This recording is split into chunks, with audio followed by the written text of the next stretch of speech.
ಜೀವನ ಪೂರ್ತಿ ಒಂದು ಇಲಿಗೆ ಸಾಯೋ ತನಕ ಹಾಲಾಗಿ ಬೆಳೆಸಿ, ಅದು ಸಾಯ್ಬೇಕಾದ್ರೆ ಒಂದು ಇಲಿ ಬಿಡಿ, ಅದು ಬೇಟೆ ಆಡುತ್ತೆ ಆಡಲ್ವ? ಆಡುತ್ತೆ.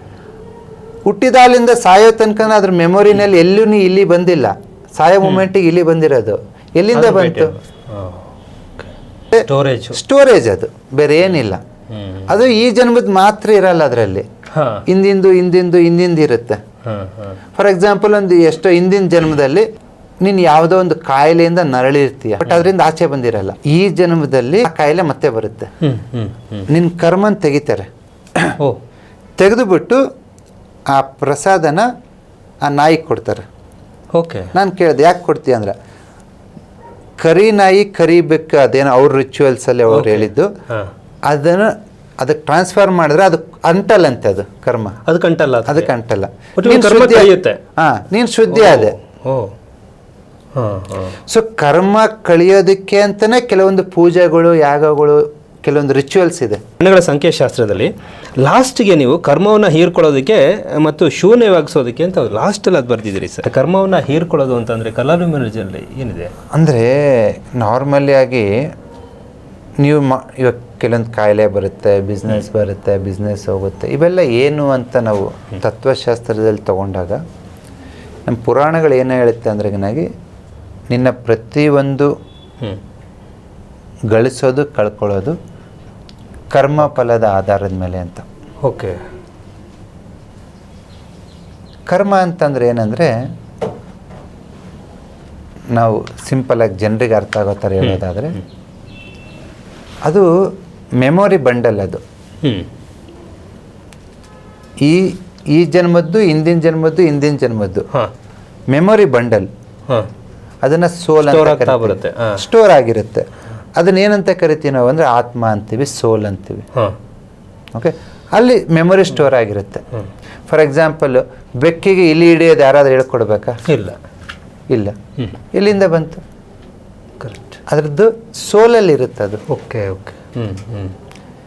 ನಿಮಗೆ ನಡೆಯೋದು ಯಾರಾದರೂ ಹೇಳ್ಕೊಡ್ಬೇಕಾ? ತಿನ್ನೋದು ಯಾರಾದರೂ ಹೇಳ್ಕೊಡ್ಬೇಕಾ? ಏನು ತಿನ್ನಬಾರ್ದು ಅಂತಲೇ ಯಾರಾದರೂ ಹೇಳ್ಕೊಡ್ಬೇಕಾ? ಇಲ್ಲ. ಪ್ರತಿಯೊಂದು ನಮ್ಮ ಸೋಲಲ್ಲಿ ಇರುತ್ತೆ.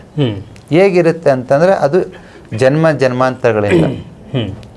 ಫಾರ್ ಎಕ್ಸಾಂಪಲ್, ಕೆಲವೊಬ್ಬರಿಗೆ ಗುಡ್ ಮೆಮೊರೀಸ್ ಇರುತ್ತೆ, ಸೊ ಅದರಿಂದ ತುಂಬ ಹ್ಯಾಪಿಯಾಗಿರ್ತಾರೆ, ಒಳ್ಳೆ ರಿಲೇಷನ್ಶಿಪ್ ಬಿಲ್ಡ್ ಮಾಡ್ತಾರೆ, ಒಳ್ಳೆ ಬಿಸ್ನೆಸ್ ಬಿಲ್ಡ್ ಮಾಡ್ತಾರೆ, ಒಳ್ಳೆ ಕೆಲಸ ತಗೋತಾರೆ, ಎವ್ರಿಥಿಂಗ್ ಈಸ್ ಹ್ಯಾಪಿ. ಅದೆಲ್ಲ ಎಲ್ಲಿಂದ ಬಂತು? ಇವತ್ತು ನಮ್ಮ ಮಗ ತುಂಬ ಚೆನ್ನಾಗಿ ಓದ್ತಿದ್ದಾನೆ, ತುಂಬ ರ್ಯಾಂಕ್ ಬಂದಿದ್ದಾನೆ, ಅದು ಎಲ್ಲಿಂದ ಬಂತು? ಆ ಶಕ್ತಿ, ಆ ಒಂದು ಇಂಟೆಲಿಜೆನ್ಸ್ ಅಂದರೆ ಅವನ ಸೋಲಲ್ಲಿ ಇರುತ್ತದು. It is there in their soul. ಆ ಕರ್ಮಗಳೆಲ್ಲ ನೀವು ನಂಬ್ತೀರಲ್ಲ? ಅದಕ್ಕೆ ಹೆಸರು ಕೊಟ್ಟಿರೋದು ನಾನು. It's a technically correct.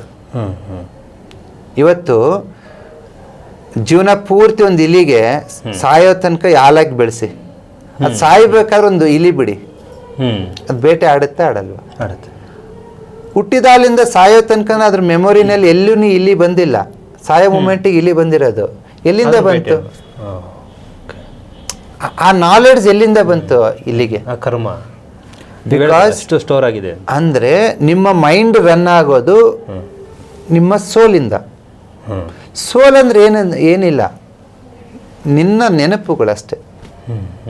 For example, ನೀವು ಬಂದ್ಬಿಟ್ಟು ಒಂದು ಕೋಳಿ ಕಟ್ ಮಾಡ್ತೀರಾ, ಕಟ್ ಮಾಡಬೇಕಾದ್ರೆ ಅಯ್ಯೋ ಪಾಪ ಕೋಳಿ ಸಾಯ್ತಾ ಇದೆಲ್ಲ, ಅಯ್ಯೋಯ್ಯೋ ಅಂತ ಅನ್ಕೊಳ್ಳಿ, ಅದೇ ಮೆಮೊರಿ ಸ್ಟೋರ್ ಆಗುತ್ತೆ ನಿಮಗೆ. ಪ್ರತಿ ಸತಿ, ಈ ಜನ್ಮಲ್ಲ ಮುಂದಿನ ಸತಿನೂ ಕೋಳಿ ಕಟ್ ಮಾಡೋದು ನೋಡಿದ್ರೆ, ಕೋಳಿ ತಿನ್ನೋರು ನೋಡಿದ್ರೆ ನಿಮ್ಗೆ ಅಯ್ಯೋ ಪಾಪ ಅನ್ಸುತ್ತೆ. It's a memory saved. ಅದೇ ನಾನು ಕಟ್ ಮಾಡ್ತೀನಿ, ವಾವ್ ಸೂಪರ್ ನಾಟಿ ಕೋಳಿ, ಒಳ್ಳೆ ಸಾರಾಗತ್ತೆ, ಮುದ್ದೆ ಮಾಡಿ ತಿನ್ಬಿಡೋಣ, ವಾವ್ ಸೂಪರ್ ಅಂತೀನಿ. ಅದೇ ಮೆಮೊರಿ ಸ್ಟೋರ್ ಆಗಿರುತ್ತೆ. ವೆನ್ ಎವರ್ ಐ ಫೀಲ್, ನಾ ಕೋಳಿ ನೋಡಿದಾಗೆಲ್ಲ ಖುಷಿ ಪಡ್ತೀನಿ, ಒಳ್ಳೆ ಕೋಳಿ ಸಖತ್ ಊಟ ಇವತ್ತು. ಅದೇ ನೀನ್ ಕೋಳಿ ನೋಡಿದಾಗೆಲ್ಲ ದುಃಖ ಪಡ್ತೀಯ, ಅಯ್ಯೋ ಸಾಕಿದಾರಲ್ಲ, ಕೊಲ್ತಾರೆ ಇದನ್ನ ಅಂತ. ಸೊ ಪಾಪ ಪುಣ್ಯ ಅಂತೀವಿ, ಒಳ್ಳೆಯದು ಕೆಟ್ಟದ್ದು ಅಂತೀವಿ, ಬೇಕು ಬೇಡ ಅಂತೀವಿ. ಅದೆಲ್ಲದು ಇಟ್ಸ್ ಡಿಪೆಂಡ್ಸ್, ಎದ್ರ ಮೇಲೆ ಡಿಪೆಂಡ್ ಆಗಿದೆ ಅಂದರೆ ನೀನು ಹೆಂಗೆ ಫೀಲ್ ಆಗಿದೆಯಾ. ಕೋಳಿನ ನೀನು ಕೆಟ್ಟದಂತ ಫೀಲ್ ಆಗಿದೆಯಾ, ನಾನು ಒಳ್ಳೆಯದು ಅಂತ ಫೀಲ್ ಆಗಿದ್ದೀನಿ. ತುಂಬ ಜನ ಕೇಳ್ತಾರೆ, ಸರ್ ಅವರೆಲ್ಲ ಅಷ್ಟು ಪ್ರಾಣಿ ಹಿಂಸೆ ಮಾಡ್ತಾರೆ ಅಲ್ಲ, ಅವರಿಗೆ ಒಳ್ಳೇದಾಗುತ್ತಾ ಕೆಟ್ಟದಾಗುತ್ತಾ ಅಂತ. ಕರೆಕ್ಟ್. ನಿನ್ಗೆ ಒಳ್ಳೇದಾಗುತ್ತಾ ಕೆಟ್ಟದಾಗುತ್ತಾ ಅಂತೇಳಿ ನೀನು ಹೆಂಗೆ ಫೀಲ್ ಆಗದಿದೆ. ನಾನು ನಿನ್ನ ಹತ್ರ ಬಂದು ಏನೋ ಕಳ್ತನ ಮಾಡ್ತೀನಿ, ನಾನೇನಾದರೂ ಕಳ್ತನ ಮಾಡೋದ್ರಿಂದ ನಿನಗೆ ತೊಂದರೆ ಆಗುತ್ತೆ, ನಿನ್ನ ಜೀವನದಲ್ಲಿ ಏನೋ ನಷ್ಟ ಆಗುತ್ತೆ ಅಂತ ನಾನು ಫೀಲ್ ಆದರೆ ಅದೇ ಮೆಮೊರಿ ಸ್ಟೋರ್ ಆಗಿರುತ್ತೆ ನನಗೆ. ನೆಕ್ಸ್ಟ್ ಕಳ್ತನ ಮಾಡೋಕ್ಕೆ ಹೋಗಲ್ಲ ನಾನು. ಅದೇ ಎಮೋಷನ್ಸ್ ಬರುತ್ತೆ. ಕಳ್ತನ ಮಾಡಬೇಕು ಹೋಗ್ಬೇಕಂದ್ರೆ, ಅಯ್ಯೋ ಅವ್ರಿಗೆ ನೋವಾಗುತ್ತೆ, ಅವ್ರಿಗೆ ದುಃಖ ಆಗುತ್ತೆ, ಎಷ್ಟೋ ಕಷ್ಟಪಟ್ಟು ಒಡವೆ ತಂದಿಟ್ಟಿರ್ತಾರೆ, ನಮ್ಗೆ ಕದಿಬಾರ್ದು ಅಂತ. ಅದೇ ಕದಿಬೇಕಾದ್ರೆ ವಾವ್ ಇಷ್ಟೊಂದು ದುಡ್ಡು ಬರುತ್ತೆ, ನನ್ನ ಲೈಫಲ್ಲಿ ಸೆಟ್ಲ್ ಆಗ್ಬೋದು, ಎಂಜಾಯ್ ಮಾಡ್ಬೋದು ಅಂತ ನಾನು ಫೀಲ್ ಆದರೆ ಅದೇ ಮೆಮೊರಿ ಸ್ಟೋರ್ ಆಗಿರುತ್ತೆ. ಕರೆಕ್ಟ್. ಅಂದರೆ ಈ ಕರ್ಮ ಅನ್ನೋದು ಸ್ಟೋರೇಜ್, ಅದು ಬೇರೆ ಏನಿಲ್ಲ. ಅದು ಈ ಜನ್ಮದ ಮಾತ್ರ ಇರಲ್ಲ, ಅದರಲ್ಲಿ ಹಿಂದಿಂದು ಇರುತ್ತೆ. ಫಾರ್ ಎಕ್ಸಾಂಪಲ್ ಒಂದು ಎಷ್ಟೋ ಹಿಂದಿನ ಜನ್ಮದಲ್ಲಿ ನೀನು ಯಾವುದೋ ಒಂದು ಕಾಯಿಲೆಯಿಂದ ನರಳಿರ್ತೀಯ, ಬಟ್ ಅದರಿಂದ ಆಚೆ ಬಂದಿರಲ್ಲ. ಓಕೆ, ಈ ಜನ್ಮದಲ್ಲಿ ಆ ಕಾಯಿಲೆ ಮತ್ತೆ ಬರುತ್ತೆ. ಓಕೆ, ಯಾಕೆ ಬರುತ್ತೆ ಅಂದರೆ ನೀನು ಅದನ್ನು ಫೀಲ್ ಆಗಿರ್ತೀಯ. ಆ ಫೀಲಿಂಗು ನಿನ್ನ ಸೋಲಲ್ಲಿ ಇರುತ್ತೆ, ನಿನ್ನ ಆತ್ಮದಲ್ಲಿ ಇರುತ್ತೆ. ಮಂಡಿ ನೋವು ಅಂತ ಒಂದು 10 ವರ್ಷ ನರಳಿರ್ತೀಯ, ಅದರಿಂದ ಆಚೆ ಬಂದಿರಲ್ಲ. ಆ ಮೆಮೊರಿನಲ್ಲಿ ಹಂಗೆ ಇರುತ್ತೆ ಅದು. ಈ ಜನ್ಮದಲ್ಲಿ ಒಂದು 30 ವರ್ಷ 40 ವರ್ಷ ಆದಮೇಲೆ ಮತ್ತೆ ನಿನಗೆ ಮಂಡಿ ಚೆನ್ನಾಗೇ ಇರುತ್ತೆ, ಅದು ಇನ್ನೊಂದು 20 ವರ್ಷ ಬಾಳಂಗಿರ್ತತೆ. ಬಟ್ ನಿನ್ನ ಸೋಲ್ ಬಿಡಲ್ಲ ಅದು. ಆ ಸೋಲಿಂದ ಎಮೋಷನ್ಸ್, ಆ ಮೆಮೊರಿ ಮೈಂಡಿಗೆ ಬರ್ತಾ ಇರುತ್ತೆ. ಇನ್ನು ನನ್ನ ಮೈಂಡ್ ಸ್ವಲ್ಪ ಏನೋ ಕಳ್ಕಂದಂಗೈತೆ, ಬರ್ತಾ ಇಲ್ಲ, ಸುಮ್ಮನೆ ಹುಡುಕೋದು, ಇಲ್ಲೇನೋ ನೋಡ್ತಾ ಇದೆಯಲ್ಲ. So your soul is searching for the pain. ನಿಮ್ಮ ಆತ್ಮ ನೋವಿಗೆ ಹುಡುಕುತ್ತೆ. ಇದನ್ನ ಯಾರು ಸೃಷ್ಟಿ ಮಾಡಿರೋದಲ್ಲ. ಅದಕ್ಕೆ ನಮ್ಮ ಹಿರಿಯರು ಹೇಳ್ತಾರೆ, ನಿನ್ ಕರ್ಮ ನೀನು ಅನುಭವಿಸು. ಕರೆಕ್ಟ್. ಈ ಡೈಲಾಗ್ ಕೇಳಿರ್ತೀರಲ್ಲ, ಅಯ್ಯೋ ನೀನೇನು ಪಾಪ ಮಾಡಿದ್ದು, ನೀನೇನು ಕರ್ಮ, ಅಯ್ಯೋ ಗಂಡ ಒಳ್ಳೇನಿಲ್ಲ ತುಂಬಾ ಕೆಟ್ಟವನು ಅಂತ. ನಿನ್ ಕರ್ಮ ನೀನು ಅನುಭವಿಸು. ಕರೆಕ್ಟ್. ಕೊನೆ ಹಂಗೆ ಹೇಳೋದು. ಅಂದ್ರೆ ನಿನ್ನ ಕರ್ಮ ಅಂದ್ರೆ ಏನಂದ್ರೆ ನಿನ್ನ ನೆನಪುಗಳು, ಬೇರೆ ಏನಿಲ್ಲ. ಅವ್ನು ತುಂಬಾ ಒಳ್ಳೆನಾಗಿದ್ರೆ ಜನ್ಮದಲ್ಲಿ ಏನೋ ಪುಣ್ಯ ಮಾಡಿದೆ ಅನ್ಸುತ್ತೆ, ಒಳ್ಳೆ ಹುಡುಗ ಸಿಕ್ಕ. ಪುಣ್ಯ ಅಂದ್ರೆ ಏನು? ಒಳ್ಳೆ ನೆನಪುಗಳು. ಕರ್ಮ ಕೆಟ್ಟದಂದ್ರೆ ಏನು? ಬ್ಯಾಡ್ ಮೆಮೊರೀಸ್. ಸೊ ಇದು ನಮ್ಮ ಇಂಡಿಯಾದಲ್ಲಿ ಕೆಲವೊಂದು ರಿಚುವಲ್ಸ್ ಇದೆ. ಸುಮಾರು ನಾಗ ಸಾಧುಗಳು, ಈ ಋಷಿ ಮುನಿಗಳು ಎಲ್ಲರೂ ಮಾಡ್ತಾರೆ. ಏನಪ್ಪ ಅಂತಂದರೆ ಇದೊಂದು ಅಲೌಕಿಕ ಜ್ಞಾನ, ಅಲೌಕಿಕ ವಿದ್ಯೆ, ಕರ್ಮನ ಕಳೆಯೋದು. Okay sir, okay. ನಾನೊಂದು ಕಡೆ ತೇಣಿ ಅಂತೇಳಿ ತಮಿಳ್ನಾಡು ಕಡೆ ಹೋಗಿದ್ದೆ. ಯಾರೋ ನಮ್ಮ ಫ್ರೆಂಡ್ ಕರೆದಿದ್ರು ಅಂತ ಹೋಗಿದ್ದೆ. ಅವ್ರ ಆಶ್ರಮಕ್ಕೆ ಹೋಗ್ಬೇಕಾದ್ರೆ ಕರಿ ನಾಯಿ, ಕರಿ ಬೆಕ್ಕು ಇತ್ತು. ಅವನು ಯಾವುದೋ ಒಂದು ಹೊಟ್ಟೆ ಸಮಸ್ಯೆಗೆ ಅವ್ರ ಹತ್ರ ಹೋಗಿದ್ದೆ ರೆಫರೆನ್ಸ್ ತಗೊಂಡು. ಅವ್ರು ಏನು ಮಾಡ್ತಾರೆ ಅಲ್ಲಿ ಅಂದರೆ, ಒಂದು ಪೂಜೆ ಮಾಡಿಬಿಟ್ಟು ನಿನ್ನ ಹೆಸರು ನಿನ್ನ ಫೋಟೋ ಇಟ್ಟು ನಿನ್ನ ಕರ್ಮನ ತೆಗಿತಾರೆ. ತೆಗೆದುಬಿಟ್ಟು ಆ ಪ್ರಸಾದನ ಆ ನಾಯಿಗೆ ಕೊಡ್ತಾರೆ. ಓಕೆ. ನಾನು ಕೇಳಿದೆ ಯಾಕೆ ಕೊಡ್ತೀಯ ಅಂದ್ರೆ, ಕರಿ ನಾಯಿ ಕರಿ ಬೆಕ್ಕು ಅದೇನೋ ಅವ್ರ ರಿಚುವಲ್ಸಲ್ಲಿ ಅವ್ರು ಹೇಳಿದ್ದು, ಅದಕ್ಕೆ ಟ್ರಾನ್ಸ್ಫರ್ ಮಾಡಿದ್ರೆ ಅದು ಅಂಟಲ್ಲಂತೆ, ಅದು ಕರ್ಮ ಅದಕ್ಕೆ ಅಂಟಲ್ಲ. ನೀನು ಶುದ್ಧಿ ಆದೆ. ಸೊ ಕರ್ಮ ಕಳಿಯೋದಕ್ಕೆ ಅಂತಾನೆ ಕೆಲವೊಂದು ಪೂಜೆಗಳು, ಯಾಗಗಳು, ಕೆಲವೊಂದು ರಿಚುವಲ್ಸ್ ಇದೆ. ದುಡ್ಡು ಖರ್ಚಾಗುತ್ತೆ. ಅದನ್ನ ನಾನು ಸಿಂಪಲ್ ಆಗಿ ಮಾಡಿದ್ದೇನೆ. ಸೊ ಆ ಬ್ಯಾಡ್ ಮೆಮೊರೀಸ್ ಕ್ಲಿಯರ್ ಆಗೋದಕ್ಕೆ 2 ಹೆಬ್ಬೆರಳು ಉಗುರು ಕೆಳಗಡೆ 0 ಅಂತ ಬರೀತೀನಿ. ನೀವು ನಂಬರ್ 0 ಬ್ಲ್ಯಾಕ್ ಕಲರಲ್ಲಿ ಬರೆದಿದ್ದೀರ ಅಂದರೆ 0 ಇನ್ ಬ್ಲ್ಯಾಕ್. ಹೌದು. ಇದೇನನ್ನ ರೆಪ್ರೆಸೆಂಟ್ ಮಾಡುತ್ತೆ ಅಂತಂದ್ರೆ, ಮತ್ತೆ 9 ಬ್ಲ್ಯಾಕ್ ಕಲರಲ್ಲಿ ಬರಿಬೋದು. 9 ವೈಟಲ್ಲಿ ವಿತ್ ಬ್ಲ್ಯಾಕ್ ಬ್ರೌಂಡ್. ಓಕೆ. ಈ ಥರ ಬರೆಯೋದ್ರಿಂದ, ಇಲ್ಲ ನೀವು ಒಂದು 0 ಅಂತ ಒಂದು ಪೇಪರಲ್ಲಿ ಬರೆದು ಇಟ್ಕೋಬೋದು. ಇದೇನಾಗುತ್ತೆ ಅಂದರೆ ಕರ್ಮನ ಅಳಿಸುತ್ತೆ. ಓಕೆ. ಗುಡ್ಡು ಬ್ಯಾಡ್ 2 ಅಳಿಸುತ್ತೆ. ಓಕೆ. ಕಡಿಮೆ ಮಾಡ್ತಾ ಬರೋ, ರಿಫ್ರೆಶ್ ಆಗ್ತೀರಾ ನೀವು. ಓಕೆ. ಅಲ್ಲ, ಈಗ ಅದನ್ನ ಮಾಡ್ಕೊಂಡ್ಬಿಟ್ಟು ಕರ್ಮ ಕಳೀತು ಅಂತ ಮತ್ತೆ ಪಾಪ ಮಾಡೋಕ್ಕೆ ಶುರು ಮಾಡಿದ್ರೆ ಮತ್ತೆ ಹೊಸ ಮೆಮೊರಿ. ಓಕೆ. ಸೊ ಈ ಥರದ್ದು ಅನೇಕ ಪ್ರೋಟೋಕಾಲ್ಸು ಈ ಕಲರ್ ನ್ಯೂಮರಾಲಜಿನಲ್ಲಿದೆ. ಈಗ ಸರಿ ಹೇಳೋದಲ್ಲ, ಸೊ ಎಲ್ಲಿ ಅದನ್ನು ನಂಬರಿಂಗ್ ಹಾಕಬೇಕು ಅಂತ.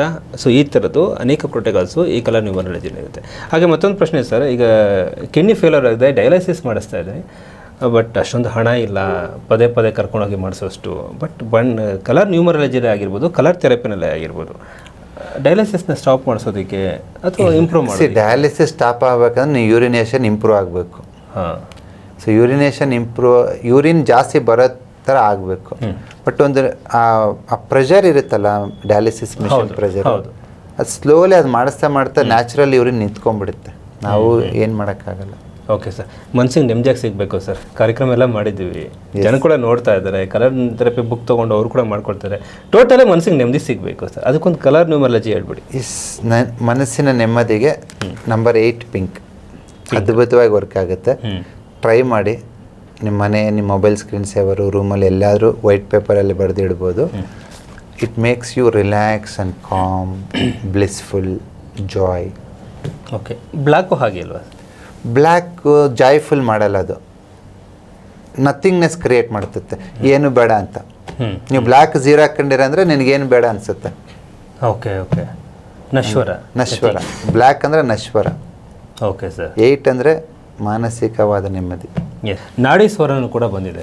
ಅದು ಕೂಡ 1000 ಜನ ತೆಗೆದುಕೊಂಡಿದ್ದಾರೆ. ಹೌದು. ಅದು ಬುಕಿಂಗ್ ಈಗಲೂ ಕೂಡ ಮತ್ತೆ ಶುರುವಾಗ್ತಿದೆ. ಈ ನಾಡಿ ಸ್ವರ ಮತ್ತೆ ಏನಾದರೂ ಹೊಸದಾಗಿ ಅಳವಡಿಸ್ತಾ ಇದ್ದಾರೆ ಸರ್? ಎಸ್, ಅದರಲ್ಲಿ ಟಂಗ್ ಡಯಾಗ್ನೋಸಿಸ್ ಆ್ಯಡ್ ಮಾಡಿ ಅಪ್ಗ್ರೇಡ್ ಮಾಡಿ ಬಿಡ್ತಾ ಇದೀವಿ. ಈ ಮಂತ್ ಎಂಡ್ ಇಲ್ಲ ನೆಕ್ಸ್ಟ್ ಮಂತ್ ರಿಲೀಸ್ ಮಾಡ್ತೀವಿ. ಓಕೆ. ಕೆಲವರೆಲ್ಲ ಯಾವಾಗ ಬರುತ್ತೆ ಅಂತ ಕಾಯ್ತಾ ಇದ್ದಾರೆ. ಲಾಸ್ಟ್ ಟೈಮ್ ವಿಡಿಯೋ ಮಾಡಿದ ನಂತರ we are working on it. It's not easy. ಒಂದು ಸಿಸ್ಟಮ್, ಒಂದು ಡಿವೈಸ್ನ ಬಿಲ್ಡ್ ಮಾಡೋದಂದ್ರೆ 16 ಜನ ಇಂಜಿನಿಯರ್ಸು, ಹೀಲರ್ಸ್ ಕೆಲಸ ಮಾಡ್ತಿದ್ದಾರೆ.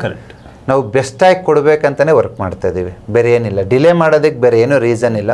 ಬೆಸ್ಟಾಗಿ ಇವತ್ತು ನಾನು ನಾಡೇಶ್ವರ ಯೂಸ್ ಮಾಡಿದ್ರೆ ನಿನಗೆ ರಿಸಲ್ಟ್ ಬರಬೇಕು. ರಿಸಲ್ಟ್ ಬರಬೇಕಂದ್ರೆ ಏನು ಬೆಸ್ಟ್ ಮಾಡ್ಬೋದೋ ಅದನ್ನು ಬೆಸ್ಟ್ ಮಾಡ್ತೇವೆ. ಓಕೆ. ಅದು ಅಪ್ಡೇಟ್ ಆಗ್ತಾ ಇದೆ.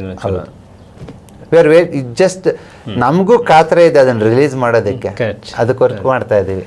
ಎಸ್ ವೀಕ್ಷಕರೇ, ನಾಡಿ ಸ್ವರನ್ನು ಕೂಡ ತುಂಬ ಜನ ಕೇಳ್ತಾ ಇದ್ದಾರೆ, ಬುಕ್ ಮಾಡ್ಕೊಳ್ತಾ ಇದ್ದಾರೆ. ಒಂದಷ್ಟು ದಿನ ವೇಟ್ ಮಾಡಿ, ಮತ್ತಷ್ಟು ಫೀಚರ್ಸ್ನ ಆ್ಯಡ್ ಮಾಡ್ತಾ ಇದ್ದಾರೆ, ಮತ್ತಷ್ಟು ಎಫೆಕ್ಟಿವ್ ಆಗಿ ಅದನ್ನು ಹೊರಗಡೆ ತರ್ತಾ ಇದ್ದಾರೆ. ಯಾಕೆಂದರೆ ಯಾವುದೋ ಒಂದು ಪ್ರಾಡಕ್ಟು ಬಂದ ನಂತರ ಅದು ಮತ್ತೆ ಅದು ಹೊಸತನದಲ್ಲಿ ಕಾಣಿಸ್ಕೊಳ್ತಾ ಇರುತ್ತೆ. ಹಾಗಾಗಿ ನಾಡಿ ಸ್ವರ ಏನು ಎಫೆಕ್ಟಿವ್ ಆಗಿ ಜನಕ್ಕೆ ಸಿಕ್ಕಿದೆ, ಅದಕ್ಕಿಂತ ಮೋರ್ ಎಫೆಕ್ಟಿವ್ ಆಗಿ ನಿಮಗೆ ಕೊಡೋದಕ್ಕೆ ಸೊ ಬಸವ ಆಕ್ಯೂ ಅಕಾಡೆಮಿಯ ಇಡೀ ಟೀಮು ವರ್ಕ್ ಮಾಡ್ತಾ ಇದೆ. ಅದಕ್ಕೋಸ್ಕರ ಸದ್ಯದಲ್ಲೇ ಅದು ರಿಲೀಸ್ ಆಗುತ್ತೆ. ಯಾರೇ ಹಣ ಕೊಟ್ಟಿದ್ರು ಕೂಡ, ಯಾರೇ ಅದನ್ನು ಬುಕ್ ಮಾಡ್ಕೊಂಡಿಲ್ಲ ಅಂದರೆ ಬೇಕಾದ್ರೆ ಬುಕ್ ಮಾಡ್ಕೊಳ್ಳಿ. ಬುಕ್ ಆಲ್ರೆಡಿ ಮಾಡ್ಕೊಂಡಿದೆ, ಸ್ವಲ್ಪ ದಿನ ವೇಟ್ ಮಾಡಿ. ಹೊಸತನದಿಂದ ಅದು ಬರ್ತಾ ಇದೆ. ನಾಡಿ ಸ್ವರ ಅಂತೂ ಪರ್ಫೆಕ್ಟ್. ಮುಂದೆ ಆಗುವಂಥ ಈ ಸಮಸ್ಯೆ ಅದು ಈಗಲೇ ಪ್ರೆಡಿಕ್ಟ್ ಮಾಡಿಬಿಡುತ್ತೆ ನಿಮಗೆ. ಸೊ ಆ ಮಿಷಿನ್ನ ಲಾಸ್ಟ್ ಟೈಮ್ ಅದನ್ನು ಎಕ್ಸ್ಪ್ಲೇನ್ ಮೇಲೆ ಇಡೋದು. ಹಾಂ, ಹೇಳೋಣ ನೆಕ್ಸ್ಟ್ ವೀಡಿಯೋಸ್ ಮಾಡೋಣ. Yes sir. ಸೊ ಎಷ್ಟೊತ್ತು ಬಸವ ಆಕ್ಯೂ ಅಕಾಡೆಮಿಲಿ ನಾನು ಶ್ರೀ. ಮತ್ತಷ್ಟು ವೀಡಿಯೋಗಳಿಗೆ ನೋಡ್ತಾ ಇರಿ ಬಸವ ಆಕ್ಯೂ ಅಕಾಡೆಮಿ. ಯೂಟ್ಯೂಬ್ನು ಕೂಡ ನೀವು ಹೋಗ್ಬೋದು. ಫೇಸ್ಬುಕ್, ಇನ್ಸ್ಟಾಗ್ರಾಮಲ್ಲೂ ಕೂಡ ಬಸವ ಆಕ್ಯೂ ಅಕಾಡೆಮಿ ಇದೆ. ಹಾಗೆ ಮಿಸ್ ಆದರೆ ರೈಟ್ ನ್ಯೂಸಲ್ಲಿ ಕೂಡ ಬರ್ತಿರುತ್ತೆ ನೋಡಿ. ಕ್ಲಾಸಸ್ ಸೇರ್ಕೊಳ್ಬೇಕು ಅನ್ನೋದಾದರೆ ಮತ್ತು ಬೇರೆ ಎಂಕ್ವೈರಿ ಬೇಕು ಅಂದರೂ ಕೂಡ ಈ ನಂಬರ್ಗೆ ಕಾಲ್ ಮಾಡಿ, ಇಲ್ಲ ವಾಟ್ಸಪ್ ನಂಬರ್ ಕೂಡ ನೀವು ಮೆಸೇಜ್ ಹಾಕ್ಬೋದು.